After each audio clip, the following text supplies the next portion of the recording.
370 ਨੂੰ ਹਟਾਉਣ ਦੇ ਨਾਲ ਕਿਸੇ ਦੇ ਵੀ ਜਮਹੂਰੀ ਹੱਕਾਂ ਦੇ ਉੱਤੇ ਕੋਈ ਨੁਕਸਾਨ ਨਹੀਂ ਹੁੰਦਾ। ਇਹ ਜਿਹੜੇ ਲੀਡਰ ਬੋਲ ਰਹੇ ਨੇ ਇਹ ਅਕਸਰ ਤੌਰ ਤੇ ਭਾਰਤ ਦੇ ਵਿਰੋਧੀ ਭਾਸ਼ਾ ਦਾ ਵੀ ਵਰਤੋਂ ਕਰਦੇ ਰਹੇ ਨੇ। ਮੈਂ ਇਸ ਗੱਲ ਦੇ ਨਾਲ ਬਿਲਕੁਲ ਸਹਿਮਤ ਹਾਂ ਕਿ ਸਾਰੇ ਹੀ ਭਾਰਤ ਵਿੱਚ ਇੱਕੋ ਜਿਹਾ ਕਾਨੂੰਨ, ਇੱਕੋ ਜਿਹੀ ਸਟੇਟ ਹੋਣੀ ਚਾਹੀਦੀ ਆ, ਪਰ ਇੱਥੇ ਬੀਜੇਪੀ ਵੀ ਬਿਲਕੁਲ ਠੀਕ ਠਾਕ ਨਹੀਂ ਹੈਗੀ। खुशी की गल है कि किसान अंदोलन जड़ा खत्म होने कंडे है, क्योंकि अमित शाह वालों किसान आगू नाल गल भी की गई है तो उस तो बाद जड़े किसान ने वो वापसी के रौह विच नज़र आ रहे हैं कि उन्होंने अपनियां तैयारियां कस लईयां ने। पर इस दे नाल जिवें किसान अंदोलन दे कारण 3 खेती कानून रद्द होए ने, बिल वापस ले गए ने, उस तो बाद प्रेरणा मिली शायद दूसरिਆਂ ਨੂੰ भी ਅਸੀਂ ਇਹ कह सकते हैं। तो फारूक अब्दुल्ला जिन्होंने ये कहा है कि जे कश्मीर विच भी तुसी उसे तरह दी पहले राज दे दर्जे दी बहाली चाहते हो तो 370 धारा 370 ते 35A नूं रद्द करवाना होएगा ते उहदे लई तुहानूं कुर्बानियां देनियां पैणगियां उसे तर्ज ते जिस तर्ज ते किसानां ने दित्तियां। की कहना चाहोगे? ਤੁਸੀਂ ਬੜੀ ਡਿਟੇਲ ਦੇ ਵਿੱਚ ਦੋਨਾਂ ਹੀ ਸਵਾਲਾਂ ਨੂੰ ਜੋੜ ਦਿੱਤਾ। ਹੁਣ ਤੁਸੀਂ ਦੱਸ ਦਿਓ ਕਿ ਪਹਿਲਾਂ ਕਿਸਾਨਾਂ ਦੀ ਵਾਪਸੀ ਦੀ ਗੱਲ ਕਰਨੀ ਹੈ ਕਿ ਪਹਿਲਾਂ ਫਾਰੂਕ ਅਬਦੁੱਲਾ ਦੇ ਫਾਦਰ ਸਾਹਿਬ ਜਿਹੜੇ ਸ਼ੇਖ ਅਬਦੁੱਲਾ ਨੇ ਉਹਨਾਂ ਦੇ ਜਨਮ ਦਿਨ ਦੀ ਜਿਹੜੀ ਘਟਨਾ ਹੈ ਉਹਦੀ ਗੱਲ ਕਰਨੀ ਹੈ? ਜੀ ਫਾਰੂਕ ਦੀ ਹਰਪ੍ਰੀਤ ਜੀ, ਫਾਰੂਕ ਅਬਦੁੱਲਾ ਜੰਮੂ ਕਸ਼ਮੀਰ ਦੇ ਮੁੱਖ ਮੰਤਰੀ ਵੀ ਰਹੇ ਨੇ ਤੇ ਬੜਾ ਲੰਬਾ ਸਮਾਂ ਉਹ ਰਾਜਨੀਤੀ ਦੇ ਵਿੱਚ ਸਰਗਰਮ ਰਹੇ ਨੇ ਜੀ। ਉਹਨਾਂ ਦੇ ਫਾਦਰ ਸ਼ੇਖ ਅਬਦੁੱਲਾ ਦਾ ਜਨਮ ਦਿਨ ਸੀ ਤੇ ਉੱਥੇ ਜਿਹੜੀ ਯੂਥ ਉਹਨਾਂ ਦੀ ਆਰਗੇਨਾਈਜੇਸ਼ਨ ਹੈ ਨੈਸ਼ਨਲ ਕਾਨਫਰੰਸ ਦੀ, ਉਹਨਾਂ ਨੇ ਇੱਕ ਪ੍ਰੋਗਰਾਮ ਰੱਖਿਆ ਸੀ। ਉੱਥੇ ਬੋਲਦਿਆਂ ਫਾਰੂਕ ਅਬਦੁੱਲਾ ਨੇ ਇਹ ਜਿਹੜੀਆਂ ਗੱਲਾਂ ਸਾਰੀਆਂ ਉਹ ਕੀਤੀਆਂ।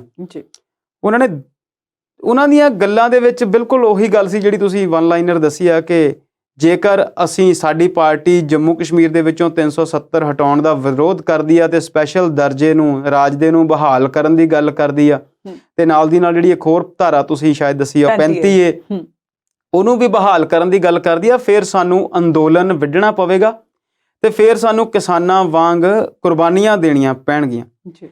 ਇਸ ਗੱਲ ਨੂੰ ਜਦੋਂ ਤੁਸੀਂ ਦੇਖਦੇ ਆ ਤੇ ਫਿਰ ਤੁਸੀਂ ਇਦਾਂ ਕਹਿ ਸਕਦੇ ਆ ਜਿਹੜੀ ਗੱਲ ਅਸੀਂ ਅੰਦੋਲਨ ਦੇ ਸ਼ੁਰੂਆਤੀ ਦਿਨਾਂ ਤੋਂ ਲੈ ਕੇ ਹੁਣ ਤੱਕ 1 ਸਾਲ ਤੋਂ ਕਹਿ ਰਹੇ ਆ ਕਿ ਇਹ ਅੰਦੋਲਨ ਭਾਰਤ ਦੀ ਰਾਜਨੀਤੀ ਦੇ ਵਿੱਚ ਇੱਕ ਮਿਸਾਲ ਬਣ ਕੇ ਰਹੇਗਾ ਬਹੁਤ ਲੰਬੇ ਸਮੇਂ ਤੱਕ। ਜੀ ਬਹੁਤ ਸਾਰੀਆਂ ਸੰਸਥਾਵਾਂ ਨੂੰ, ਬਹੁਤ ਸਾਰੀਆਂ ਆਰਗੇਨਾਈਜੇਸ਼ਨਸ ਨੂੰ, ਬਹੁਤ ਸਾਰੀਆਂ ਉਹ ਧਿਰਾਂ ਜਿਹੜੀਆਂ ਕਿ ਛੋਟੀਆਂ ਹੋਣ ਭਾਵੇਂ, ਜਿਹੜੀਆਂ ਸਰਕਾਰ ਦੇ ਦੂਜੇ ਪਾਸੇ ਖੜੇ ਹੋ ਕੇ ਆਪਣੀ ਗੱਲ ਸੁਣਾਉਣਾ ਚਾਹੁੰਦੀਆਂ ਨੇ, ਉਹ ਇਸ ਲੋ ਤੋਂ ਰੋਸ਼ਨੀ ਲੈਣਗੀਆਂ ਜਿਹੜੀ ਕਿ ਕਿਸਾਨਾਂ ਨੇ ਬਾਲੀ ਆ।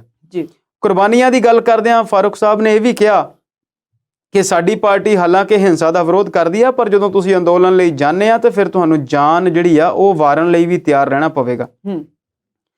370 ਨੂੰ ਲੈ ਕੇ ਜੇ ਜੰਮੂ ਕਸ਼ਮੀਰ ਦੇ ਲੋਕ ਕਿਸੇ ਅੰਦੋਲਨ ਦੀ ਸ਼ੁਰੂਆਤ ਕਰਦੇ ਨੇ, ਉਹ ਕਿਵੇਂ ਦਾ ਬਣਦਾ ਹੈ, ਕਿਵੇਂ ਦਾ ਨਹੀਂ ਬਣਦਾ ਹੈ, ਇਹ ਇੱਕ ਵੱਖਰਾ ਵਿਸ਼ਾ ਆ। ਜੀ ਕੀ 370 ਵਾਲੀ ਧਾਰਾ ਨੂੰ ਹਟਾਉਣਾ ਜਾਂ 35A ਨੂੰ ਹਟਾਉਣਾ ਉਹਨਾਂ ਕਿਸਾਨੀ ਅੰਦੋਲਨਾਂ ਦੇ ਨਾਲ ਕਿਸਾਨੀ ਬਿੱਲਾਂ ਦੇ ਨਾਲ ਜੋੜ ਕੇ ਦੇਖਿਆ ਜਾ ਸਕੇਗਾ? ਉਹਦੇ ਬਾਰੇ ਵੀ ਅਸੀਂ ਗੱਲ ਨਹੀਂ ਕਰਦੇ, ਹਾਲਾਂਕਿ ਮੇਰੀ ਸਮਝ ਦੇ ਨਾਲ ਉਹ ਇੱਕ ਵੱਖਰਾ ਵਿਸ਼ਾ ਹੈ। ਬਿਲਕੁਲ 370 ਨੂੰ ਹਟਾਉਣ ਦੇ ਨਾਲ ਕਿਸੇ ਦੇ ਵੀ ਜਮਹੂਰੀ ਹੱਕਾਂ ਦੇ ਉੱਤੇ ਕੋਈ ਨੁਕਸਾਨ ਨਹੀਂ ਹੁੰਦਾ। ਬਿਲਕੁਲ ਉਹ ਸਿਰਫ ਇੱਕ ਸਟੇਟ ਦਾ ਮਸਲਾ ਆ ਤੇ ਇਹ ਜਿਹੜੇ ਲੀਡਰ ਬੋਲ ਰਹੇ ਨੇ ਇਹ ਅਕਸਰ ਤੌਰ ਤੇ ਭਾਰਤ ਦੇ ਵਿਰੋਧੀ ਭਾਸ਼ਾ ਦਾ ਵੀ ਵਰਤੋਂ ਕਰਦੇ ਰਹੇ ਨੇ।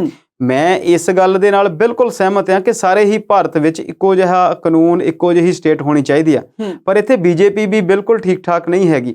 ਹਾਲੇ ਵੀ ਭਾਰਤ ਦੇ ਬਹੁਤ ਸੂਬਿਆਂ ਦੇ ਵਿੱਚ ਅਜਿਹੀਆਂ ਬਹੁਤ ਸਾਰੀਆਂ ਵਿਸ਼ੇਸ਼ ਜਿਹੜੀਆਂ ਆ ਰਿਆਇਤਾਂ ਦਿੱਤੀਆਂ ਜਾ ਰਹੀਆਂ ਨੇ ਜਿਹੋ ਜਿਹੀਆਂ ਪਹਿਲਾਂ ਜੰਮੂ ਕਸ਼ਮੀਰ 'ਚ ਦਿੱਤੀਆਂ ਜਾ ਰਹੀਆਂ ਸਨ। ਜੀ ਪਰ ਕਿਉਂਕਿ ਜੰਮੂ ਕਸ਼ਮੀਰ ਨੂੰ ਉਹ ਕਿਸੇ ਵੱਖਰੇ ਦਰਜੇ ਦੇ ਤਹਿਤ ਦਿੱਤੀਆਂ ਜਾ ਰਹੀਆਂ ਸੀ ਜਾਂ ਕਿਸੇ ਵੱਖਰੀ ਰਾਜਨੀਤਿਕ ਵਿਚਾਰਧਾਰਾ ਦਾ ਹੋਣ ਕਰਕੇ ਦਿੱਤੀਆਂ ਜਾ ਰਹੀਆਂ ਸਨ, ਇਸ ਕਰਕੇ ਸਾਨੂੰ ਉਹਨਾਂ ਦੇ ਵਿੱਚ ਕੁਝ ਲੋਚਾ ਜਿਹੜਾ ਉਹ ਨਜ਼ਰ ਵੀ ਆਉਂਦਾ ਸੀ ਤੇ ਬੀਜੇਪੀ ਦੇ ਨਜ਼ਰੀਏ ਤੋਂ ਉਹ ਹੋਰ ਵੀ ਗੰਭੀਰ ਸੀ ਕਿਉਂਕਿ ਉਹਨਾਂ ਦੀ ਜਿਹੜੀ ਰਾਜਨੀਤੀ ਆ ਉੱਥੇ ਉਹਦੇ ਫੁੱਲ ਜਿਹੜੇ ਆ ਉਹ ਘੱਟ ਖਿੜਦੇ ਸੀ।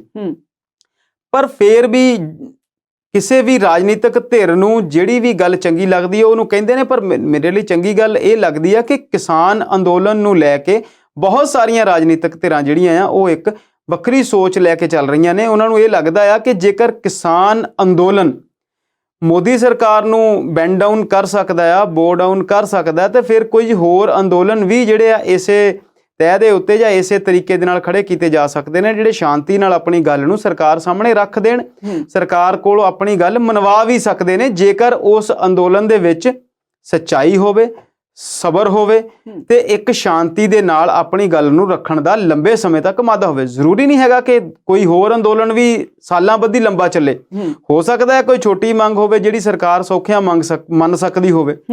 ਸੋ ਇੱਕ ਚੰਗੀ ਗੱਲ ਆ, ਇੱਕ ਚੰਗੀ ਪਹਿਲ ਆ। ਜੇਕਰ ਇਹ ਧਿਰਾਂ ਜਿਹੜੀਆਂ ਜੰਮੂ ਕਸ਼ਮੀਰ 'ਚ ਨੇ, ਮੈਂ ਸਿੱਧਾ ਇਲਜ਼ਾਮ ਨਹੀਂ ਲਾਉਂਦਾ, ਪਰ ਇਹ ਸਾਰੀ ਦੁਨੀਆ ਜਾਣਦੀ ਆ, ਸਾਰਾ ਭਾਰਤ ਜਾਣਦਾ ਹੈ ਕਿ ਇਹ ਬਹੁਤ ਸਾਰੇ ਅਜਿਹੇ ਲੀਡਰ ਨੇ ਉੱਥੇ ਜਿਹੜੇ ਕਿ ਵੱਖਰੀ ਬੋਲੀ ਬੋਲਦੇ ਸੀ, ਦੂਸਰੇ ਦੇਸ਼ ਦੀ ਬੋਲੀ ਵੀ ਤੁਸੀਂ ਉਹਨੂੰ ਕਹਿ ਸਕਦੇ ਆ। ਜੇਕਰ ਇਹਨਾਂ ਨੇ ਸਿਰਫ ਔਰ ਸਿਰਫ ਇੱਕ ਵਿਰੋਧ ਦੀ ਰਾਜਨੀਤੀ ਕਰਨੀ ਸੀ ਤੇ ਉਹਦੇ ਹੋਰ ਬੜੇ ਪਹਿਲੂ ਸੀ।